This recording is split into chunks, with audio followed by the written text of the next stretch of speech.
o que eu quiser, se eu vou mudar matematicamente, ele assume um valor relativo, mas absoluto, ele sempre vai continuar assim. Não é? Então, esse é a questão que a gente coloca para Deus. Né? E na nossa vida, tudo tem um propósito. Eu disse, a gente não está aqui por acaso. Mesmo que você não creia, ninguém é obrigado a crer. Deus não obrigou, Deus não colocou esse fardo para a gente crer. Mas se a gente crer, é bom. Né? Eu tenho dificuldade, continuo tendo dificuldade. Mas a vida para mim agora, quase aproximando dos 60, tem assumido para mim uma coloração tão diferente, uma cor nova. Né? A gente está aproveitando, falo meio aposentado, né? Ou semi-aposentado. Né? Estou trabalhando até mais, viu, gente? Estou trabalhando até mais do que eu trabalhava antes, né? Igual o Matos falou que tem dia que fica cansado, né? Então, só a gente... Voltando um pouquinho para comentar o livro de Salmos, né? Eu falei do Salmo 91, porque o Salmo 90 e 91, ele foi escrito por um personagem muito importante da Bíblia, que é Moisés. E Moisés escreveu, possivelmente ele escreveu esse salmo quando ele tinha 80 anos. Porque 40 anos ele ficou como morador, habitante do Egito. Aos 40 anos ele precisou sair, ficou no deserto, 40 anos se preparando.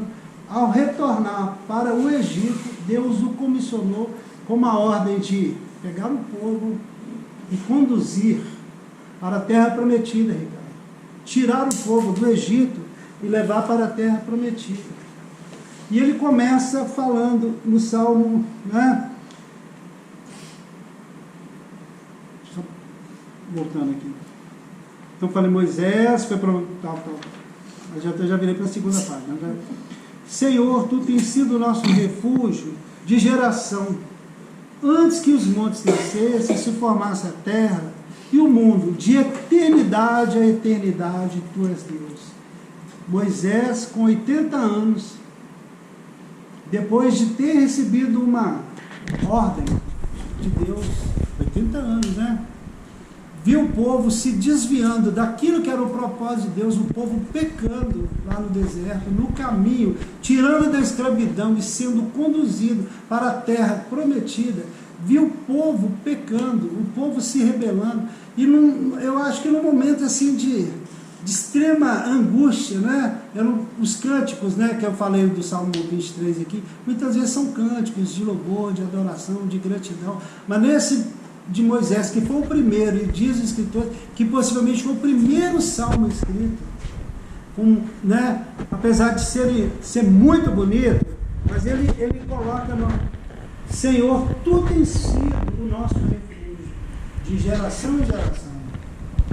Então, de eternidade a eternidade, essa expressão refere-se à existência eterna de Deus, que não tem começo nem fim. Ele existe sempre e é para sempre. E aí fica para nós uma lição. É um alerta sobre a brevidade da vida, em contrapartida versus a eternidade de Deus. Por mais que a gente queira prolongar os nossos dias nessa terra, ele vai ser muito pequeno diante da existência de Deus. Né? Falei aqui, a dona Natália, a gente poderia falar que talvez aqui, a dona Natália como filha, a dona Natália como mãe, a dona Natália como avó, a dona Natália já é bisavó. Se a gente pegar nesse trecho aí, a gente pode, né, falando talvez na terceira ou quarta geração, num espaço de 80 anos, né? Vamos voltar no tempo. Deus é Deus, desde a eternidade. Então, eterno, nós nunca vamos ser, mas nós podemos ter uma coisa: eterno nós não vamos ser, mas nós podemos ter a vida eterna. Vocês acreditam nisso? Eu mudei um pouquinho a ordem, tá? Vou falar do 12 primeiro.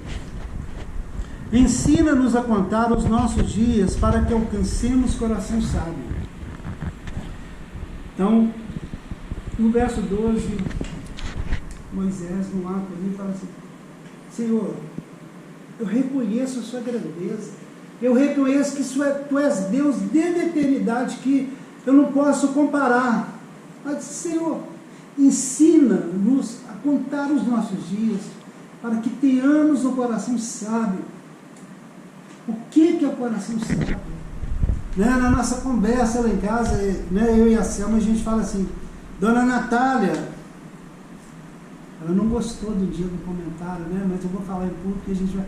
Dona Natália não teve condição de estudar. Ela não teve o privilégio que eu tive de estudar. Ela não teve o privilégio que a maioria de nós aqui tivemos. A Dona Natália não tem uma instrução acadêmica, mas todos nós temos. Eu acho que eu não conheço ninguém que tenha tanta sabedoria como a Dona Natália. Sabedoria não é sinônimo de inteligência. Sabedoria não é sinônimo de estudo acadêmico.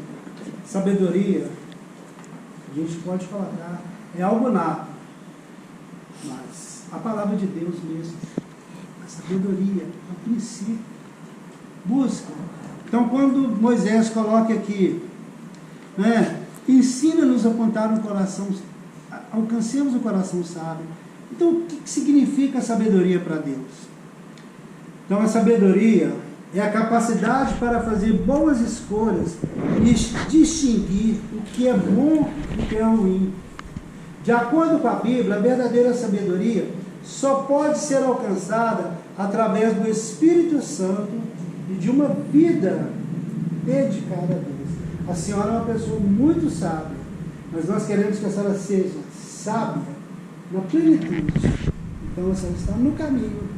Vida dedicada a Deus, né? Para nós aqui, que ainda, né, não estou falando que a Dona Natália seja melhor do que ninguém, Dona Natalícia, né? É só que é a homenageada de hoje, né? Para nós aqui, o que a gente pode fazer para almejar esse coração sábio?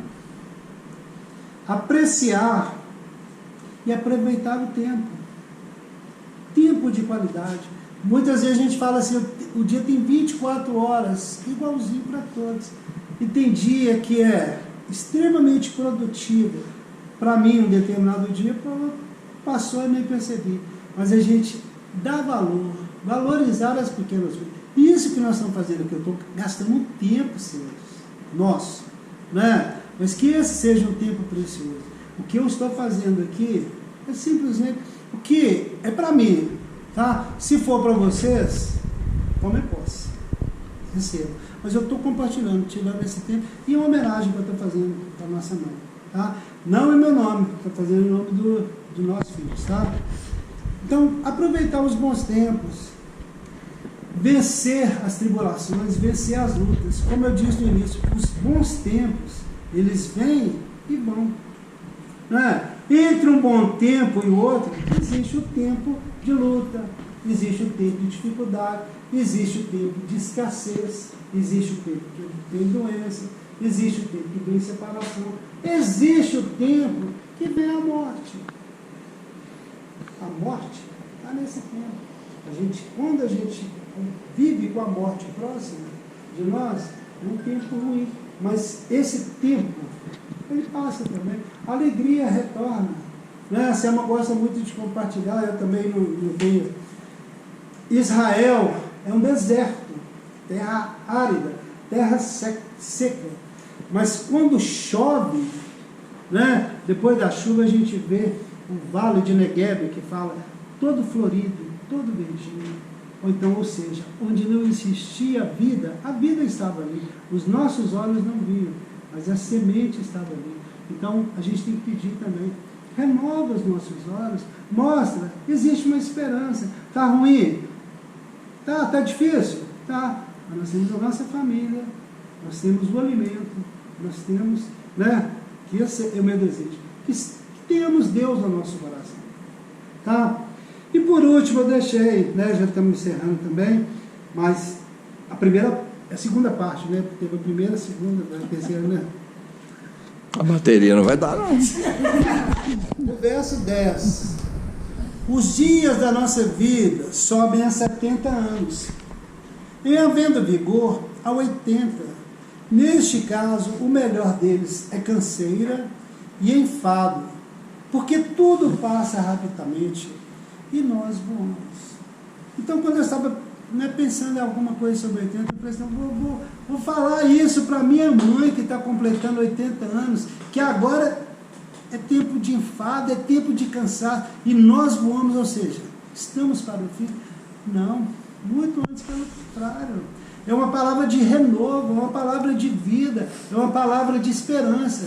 Porque se a gente espelhar em quem escreveu isso aqui, com 80 anos e até os 120, ficou 40 anos no deserto.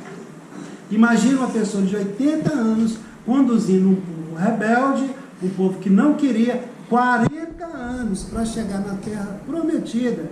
E quando ele está próximo de chegar, Deus fala para ele assim: você vai poder ver, você vai poder olhar, você vai poder admirar, você vai poder se alegrar, mas você não vai poder pisar.